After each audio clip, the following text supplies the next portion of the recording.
एक सवाल है, क्या स्कूल हमें पैसे के बारे में वो सब कुछ सिखाता है जो हमें असल में जानना चाहिए? रॉबर्ट कियोसाकी की किताब रिच डैड पुअर डैड का जवाब है, बिल्कुल नहीं।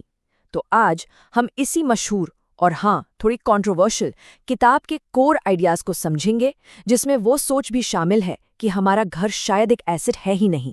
आइए देखते हैं क्यों। तो देखिए, आज हम 6 मुख्य सबकों पर बात करेंगे। शुरुआत होगी 2 पिताओं की अलग अलग सोच से। फिर हम समझेंगे कि एसेट्स और लायबिलिटीज में आखिर फर्क क्या है, और अंत में बात करेंगे दौलत की तरफ पहला कदम बढ़ाने की। तो ये है आज का रोड मैप। ठीक है, तो चलिए इसमें थोड़ा गहराई से उतरते हैं। देखिए, इस किताब का पूरा बेस ही 2 पिताओं के विचारों के टकराव पर है। एक तरफ हैं पुअर डैड, जो लेखक के अपने पिता थे, खूब पढ़े लिखे लेकिन पूरी जिंदगी पैसों के लिए संघर्ष करते रहे। और दूसरी तरफ है रिच डैड, उनके दोस्त के पिता, जिन्होंने स्कूल की पढ़ाई भी पूरी नहीं की थी लेकिन हवाई के सबसे अमीर लोगों में से एक बन गए। और बस यहीं पर उनकी सोच में जमीन आसमान का फर्क आ जाता है। एक पिता के लिए पैसा हर बुराई की जड़ था, वहीं दूसरे के लिए पैसे की कमी ही असली समस्या थी। ये सुनने में शायद छोटा सा अंतर लगे, लेकिन सच पूछिए तो ये किसी के भी पूरे फाइनेंशियल फ्यूचर की नींव तय करता है।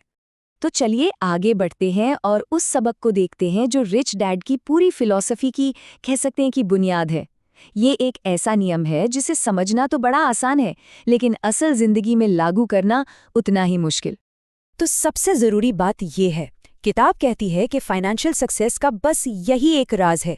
अगर बस इस एक नियम को समझ लिया जाए तो पूरा फाइनेंशियल फ्यूचर बदल सकता है। पर आखिर ये एसेट क्या है और लायबिलिटी क्या है? रिच डैड की डेफिनेशन ना बहुत ही सिंपल है। एसेट कोई भी ऐसी चीज है जो जेब में पैसा डालती है, चाहे काम हो रहा हो या नहीं। जरा सोचिए, एक रेंट पर दी हुई प्रॉपर्टी जिससे हर महीने किराया आ रहा है, या ऐसे स्टॉक्स जो डिविडेंड देते हैं, ये इनकम जनरेट करते हैं। और इसके बिल्कुल उल्टा है लायबिलिटी। ये कोई भी ऐसी चीज है जो जेब से पैसा निकालती है, जैसे कि एक महंगी कार जिसके लिए लोन, इंश्योरेंस और मेंटेनेंस भरना पड़ता है, या फिर क्रेडिट कार्ड का कर्ज। ये लगातार जेब से पैसा बाहर खींचती रहती है।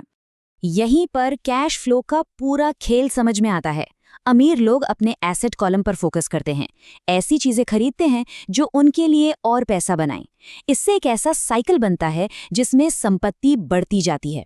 वहीं दूसरी तरफ मिडिल क्लास इनकम पर फोकस करता है, और वो इनकम अक्सर ऐसी लायबिलिटीज खरीदने में चली जाती है जो जेब से पैसा निकालती रहती हैं। और इसी से हम आते हैं रैट रेस के कॉन्सेप्ट पर। ये एक ऐसा कभी ना खत्म होने वाला चक्कर है जिसमें लोग पैसों के लिए काम करते हैं सिर्फ इसलिए ताकि बिल चुका सकें, और फिर और पैसों के लिए और ज्यादा मेहनत करते हैं। ये साइकिल दिखाता है कि ज्यादातर लोग कैसे फंस जाते हैं। पहले पैसा कमाने के लिए नौकरी करो, फिर उस पैसे से बिल और टैक्स चुकाओ, फिर ऐसी चीजें खरीदो जो लायबिलिटीज हैं, ये सोचकर कि वो एसेट्स हैं। अब और पैसों की जरूरत पड़ती है तो प्रमोशन के लिए और मेहनत करो, और ये साइकिल चलता रहता है।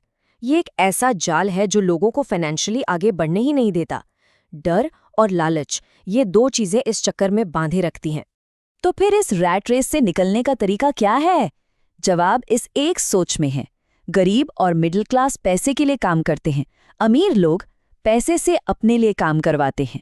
मतलब पैसे के लिए काम करने वाला एक एम्प्लॉय बनने के बजाय उन एसेट्स के मालिक बनो जो खुद पैसा कमा कर दें। असली फाइनेंशियल फ्रीडम की चाबी यही है। ये बात हमें एजुकेशन के टॉपिक पर ले आती है।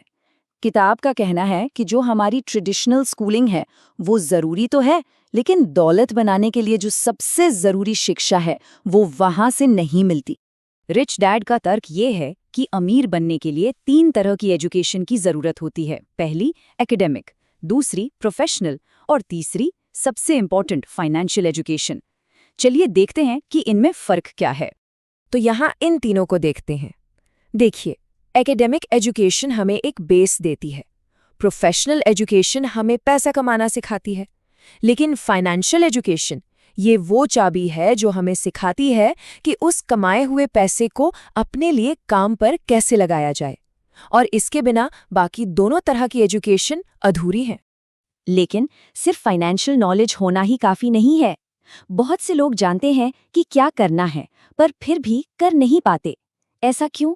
क्योंकि कुछ अंदरूनी बाधाएं, कुछ इनर ऑब्स्टिकल्स उन्हें रोक लेते हैं। रिच डैड कहते हैं कि ये 5 मुख्य कारण हैं।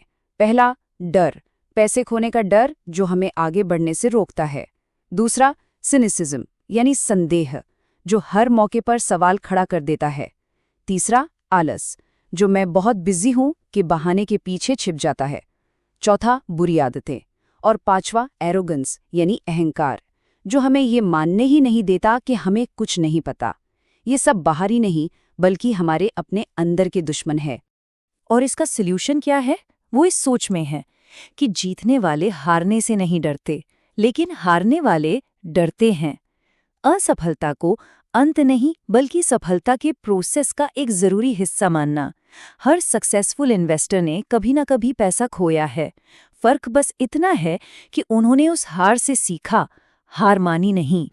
तो ठीक है, अब जब सारी थ्योरी समझ ली है तो सवाल उठता है कि शुरुआत कैसे करें। चलिए अब कुछ आसान और ठोस कदमों पर ध्यान देते हैं जिससे कोई भी अपना एसेट कॉलम बनाना शुरू कर सकता है। ये 3 आदतें पूरी फिलॉसफी का निचोड़ हैं। नंबर 1, पे योरसेल्फ फर्स्ट, मतलब बिल चुकाने से पहले हमेशा अपनी इनकम का एक हिस्सा बचाने और इन्वेस्ट करने को प्रायोरिटी दें। इससे फाइनेंशियल डिसिप्लिन बनता है। Number 2, mind your own business, सिर्फ अपनी इनकम स्टेटमेंट पर नहीं बल्कि अपने एसेट कॉलम को बनाने पर फोकस करें। और नंबर 3, सीखने के लिए काम करें, सिर्फ कमाने के लिए नहीं। ऐसी नौकरी चुनें जहां नए स्किल्स सीखने को मिलें, क्योंकि स्किल्स ही लॉन्ग टर्म में सैलरी से ज्यादा कमा कर देते हैं। और हम इस चर्चा को एक बहुत ही शक्तिशाली सवाल के साथ खत्म करेंगे। ये कहने के बजाय मैं इसे खरीद नहीं सकता, क्या होगा अगर ये पूछना शुरू करें कि मैं इसे कैसे खरीद सकता हूं? देखिए, ये एक छोटा सा बदलाव है, एक स्टेटमेंट से एक सवाल तक का सफर। लेकिन ये दिमाग को बंद करने के बजाय उसे सॉल्यूशन ढूंढने के लिए खोल देता है।